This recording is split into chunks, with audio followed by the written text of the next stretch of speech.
Let's get a sense from the people of Bihar out here on the grounds right outside the Vidhan Parishad and leaders cutting across the important political parties, what their sense from the exit poll numbers are. I want to introduce first Sanjay Jaiswal. He's a member of parliament of the BJP. Shyam Rajak is a senior minister in the current JDU government. Also with us is Mrityunjay Tiwari from the RJD. Thank you all very much for joining us on this broadcast. सबसे पहले start करना चाहेंगे हम आपसे श्याम रजक जी, जो अब तक के एग्जिट पोल आ रहे हैं काफी एक कॉन्फ्लिक्टिंग पिक्चर दे रहे हैं। कुछ पोल्स आरजेडी जेडीयू को आगे दिखा रहे हैं, कुछ पोल्स हैं जो बीजेपी को आगे दिखा रहे हैं, कुछ आपकी स्वीप बता रहे हैं, कुछ आपके ऑपोजिशन की स्वीप बना रहे हैं। काफी कंफ्यूज हो गए लगता है आप। नहीं, मुझे कोई कंफ्यूजन नहीं है, क्योंकि हम आश्वस्त हैं, क्योंकि बिहार की जनता की नब्ज हमने देखा है। और जो देखा है पूरे बिहार के 243 विधानसभा क्षेत्र में, बिहार की जनता जो इस देश के जो पीएम परदेसिया हैं, चुनावी पर्यटक बन करके घूम रहे थे और उनके वादों को, उनके नारों से इतने व्यथित हो चुके थे कि लोगों ने फैसला ले लिया था कि इस बार एनडीए को सबक सिखाना है। और जहां भी मैंने गए और जहां भी लोग, आप लोग भी गए, तो आपने देखा कि जिस तरह की वेग था वो ज्वाला 1977 और 1990 को भी पार कर गया था। और निश्चित रूप से जो रिपोर्ट आपके आ रहे में नहीं, उस पर कोई टिप्पणी नहीं है, लेकिन 8 तारीख को जो रिजल्ट आएंगे वो चौंकाने वाले होंगे।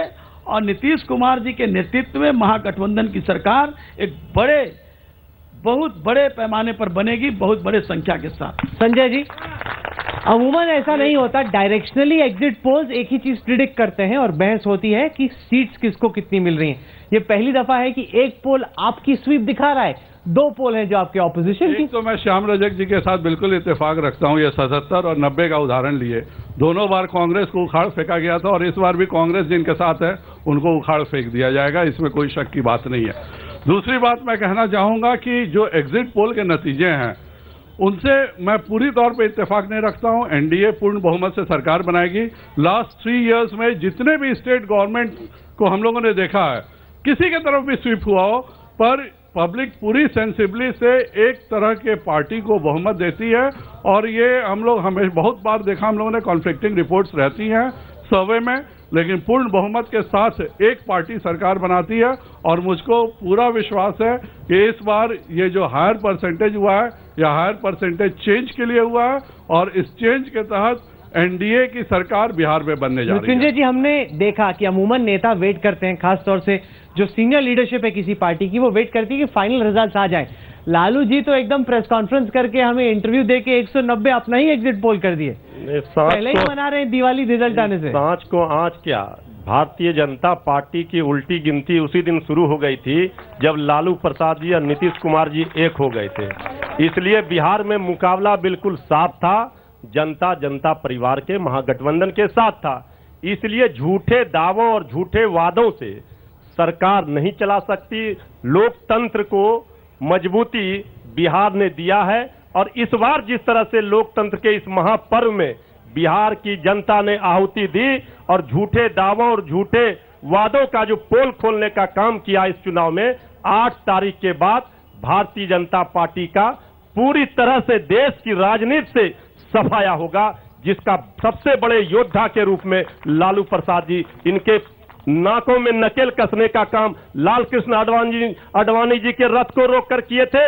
और इस बार प्रधानमंत्री जी नरेंद्र मोदी जी जो बिहार के चुनाव में आए थे, बिहार की जनता को बेवकूफ बनाने के लिए, जनता ने करारा जवाब दिया और लालू प्रसाद जी ने 190 सीटों का दावा किया है और 190 से ज्यादा सीट हम लोग जीतेंगे। और केंद्र की सरकार की 190 से ज्यादा ही कह रहे हैं, 250 नहीं कह रहे, लेकिन यहाँ पर कई सारे। जी श्याम रजक जी कुछ बोलना, जी बोलिए। जो बात को कहा इन्होंने, बड़े ही कहा कि हम बड़े बहुमत के साथ आएंगे। इनके राष्ट्रीय अध्यक्ष अमित शाह जी का जो वक्तव्य है वही इनको हतोत्साहित करेगा। उन्होंने कहा कि बिहार में नीतीश जी की सरकार बनेगी, पाकिस्तान में पटाखे फूटेंगे। ये इन्होंने स्वीकार कर लिया कि नीतीश जी की सरकार बनेगी। सर, पटाखे हम ऑडियंस से पूछते हैं कि पटाखे पटना में फूटेंगे या पाकिस्तान में? चलिए ठीक है, एक पूरे देश में हम लोग जानना चाहते हैं ऑडियंस से, और दुनिया में पटाखा फूटेंगे। हम लोग ऑडियंस से पूछना चाहते हैं कि एग्जिट पोल पर आप लोगों के क्या रिएक्शन है। लेकिन ये तभी संभव है अगर आप एक एक करके रिएक्ट करें। सब खड़े हो गए? नहीं, हम पीछे से ही स्टार्ट करेंगे। चलिए आप बताइए। सर मेरा ये क्वेश्चन है कि आज से अब और 20 साल पहले तक राजद और जदयू का सरकार था, क्या वो अभी तक वो कर पाए जो नहीं, मतलब जो नहीं कर पाए, क्या आगे कर पाएंगे? गठबंधन जो कर लिए हैं तो उसे हम लोग से अपेक्षा रखते हैं कि वो हम जीते, उनकी सरकार बने। और जो 20 साल तक नहीं कर पाए, क्या वो आगे कर पाएंगे? जी आप बताएं। आपका क्वेश्चन था, अभी तक बिहार में उच्च शिक्षा का लेवल बहुत कम है और हम ये मंचासीन अतिथि से पूछना चाहते हैं कि वो आगे इसके लिए क्या करना। बहुत इम्पोर्टेंट जी। बिहार चुनाव से पहले श्री नीतीश जी ने कहा था कि जब हमारी सत्ता आएगी अगली बार तो हम बिहार में पूर्णतः शराबबंदी लागू कर देंगे। क्या वो अपने बयान पर कायम है? क्या ऐसा होने वाला है? एग्जिट पोल के सर्वे से एक जुड़ा हुआ सवाल है कि आज एग्जिट पोल सर्वे के बाद जिस तरह भाजपा के राष्ट्रीय अध्यक्ष अमित शाह जी ने कहा कि 8 नवंबर को हम बोलेंगे, लेकिन इससे पहले जितने चुनाव हुआ करते थे एग्जिट पोल के सर्वे के बाद भाजपा के नेताओं का राष्ट्रीय अध्यक्ष का बयान आता था, लेकिन इस बार राष्ट्रीय अध्यक्ष जी भाजपा के क्या बयान इसलिए नहीं दिए हैं कि 8 नवंबर तक वो अपना कुर्सी बचा रहे हैं? Okay, let's get Sanjay Jaiswal to respond to that कि अमूमन अध्यक्ष जी आके कहते हैं कि बड़े कॉन्फिडेंस में हैं, अब कह रहे हैं कि 8 तारीख को ही बोलेंगे। क्या नर्वस है इसलिए? कोई भी सेंसिबल व्यक्ति जरूर रिजल्ट का वेट करता है। जब तक हम लोगों को मीडिया में ये प्रचारित करनी थी तब तक ठीक था, पर आज नीतीश जी ने भी एक शब्द नहीं बोला, पर बोलने की, लालू जी को बोलने की बीमारी है। और आज भी जो उन्होंने बोला वह बहुत दुखदायी बात बोली कि अगड़े भाग गए, मिथिलांचल में ब्राह्मणों को हमने खत्म किया। जो अगर कोई आदमी अभी आप प्रेस कॉन्फ्रेंस में कहा है, सारे प्रेस कॉन्फ्रेंस में पूरे हिंदुस्तान में कहा है, आप नहीं, आपने कहा श्याम रजक भाई, आप कृपया कर आप जाके अभी घर जाके कृपया कर आप जाके देखिए कि लालू जी ने क्या प्रेस कॉन्फ्रेंस किया। आज भी उन्होंने विकास पर एक शब्द नहीं बोला, आज भी उन्होंने लॉ ऑर्डर पर एक शब्द नहीं बोला, आज भी उन्होंने एजुकेशन पर एक शब्द नहीं बोला। तिवारी जी बोल रहे हैं कि ब्राह्मण तो मैं हूँ, मेरा भी सुन लीजिए, उनका भी सुन लेते।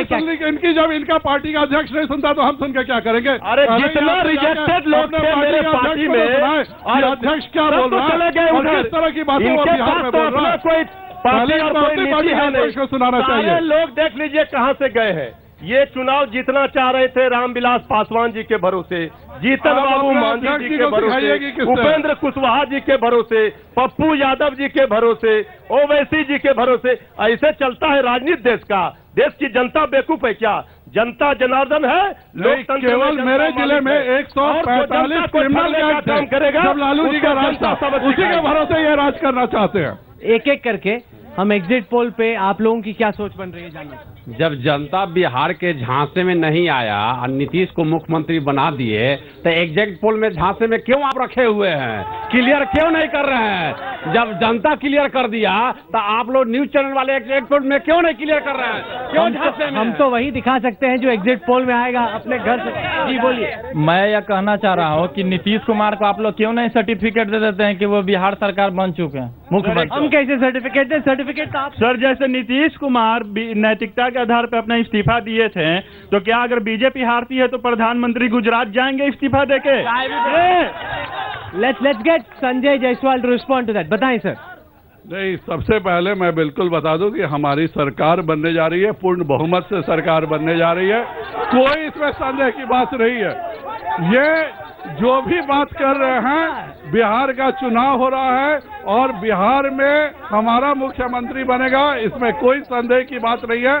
हमने पहले भी लीडरशिप अनाउंस नहीं किया है, चाहे वह झारखंड का चुनाव हो, चाहे वह हरियाणा का चुनाव हो, चाहे महाराष्ट्र का चुनाव हो। जब हम जीत जाते हैं तब हम अपना मुख्यमंत्री बनाते हैं। लालू जी हमेशा चुनाव के रिजल्ट से पहले मुख्यमंत्री बनते हैं और अभी हम लोगों ने झारखंड में भी उनका देख लिया था, यही लाइन रखा था उन्होंने। पिछले लोकसभा चुनाव में भी लालू जी ने इसी तरह की बातें कही थी और इन लोगों को हर बार चुनाव के रिजल्ट आने से पहले, चुनाव से पहले ये खुशियां मनाते हैं, चुनाव के बाद सवाल थोड़ा गलत है क्योंकि आखिरकार रेफरेंडम है तो नीतीश कुमार पर, नहीं इसको रेफरेंडम बीजेपी पे, मोदी सरकार पे कैसे माना जा सकता? सीधी चुनाव नीतीश बनाम नरेंद्र मोदी था और इसको बीजेपी ने ही लागू किया। तो ये चुनाव प्रधानमंत्री ने नीतीश कुमार जी के बनाम थे, तो नीतीश कुमार अगर जीतते हैं तो नरेंद्र मोदी जी को इस्तीफा कर देना चाहिए अगर नैतिकता है तो, जो उनमें नहीं है। चलिए कुछ और ऑडियंस रिएक्शन लेते हैं। जी मैम बोलिए। नहीं, मेरा सवाल बीजेपी से है कि एक तो उनकी सरकार बन नहीं रही है बिहार में, क्योंकि आधी आबादी माननीय नीतीश जी को मानने वाली है, क्योंकि उन्होंने महिलाओं के लिए बहुत कुछ किया है। अगर गलती से आपकी सरकार बन भी गई तो आप महिलाओं के लिए क्या करेंगे? आपने तो अभी तक कुछ घोषणा भी नहीं किया महिलाओं के लिए। वैसे तो आपकी सरकार बन ही नहीं रही है, क्योंकि आपके पिटारे में महिलाओं के लिए कुछ भी नहीं है। चलिए संजय जी, यहाँ की जनता काफी खफा नजर आ रही है आपसे, बताइए। यहाँ की केवल यहाँ की जनता खफा नजर आ रही है। बिहार की जनता पूरे तौर पे हमारे साथ है और बिहार का जो मैंडेट है वो एनडीए की गवर्नमेंट का बनाने का है। यहाँ पे जो स्पॉन्सर्ड लोग हैं वो अपनी बातें कर रहे हैं और ये एग्जिट पोल पे बातें नहीं कर रहे हैं। जी बताइए, स्पॉन्सर कर रहे हैं। एग्जिट पोल में हम लोगों का जो महागठबंधन की जीत हो रही है, हो गई है। अब कोई हमको सर्टिफिकेट नहीं देनी है और हमारे माननीय मुख्यमंत्री श्री नीतीश कुमार का ताज उस दिन होने वाला है 8 तारीख को, और ऐसा कोई नहीं है। एग्जिट पोल तो हमने दे दिया। आपको नीतीश कुमार जी मुख्यमंत्री बन रहे हैं और आप विश्वास नहीं करना तो कर लीजिए आप विश्वास। चलिए, जनता बहुत कॉन्फिडेंट है, उन्हें लग रहा है कि पहले ही कहा था कि क्या है बताए हैं। अच्छा, बीजेपी का सरकार बन रही है तो बिना दूल्हा का बाराती कैसे जाएगा? इनका दूल्हा कौन है? बाराती का दूल्हा बताओ। बाराती का okay, we're able to end this broadcast. Clearly, people over here very excited about the possibility of the Mahagathbandhan coming to power.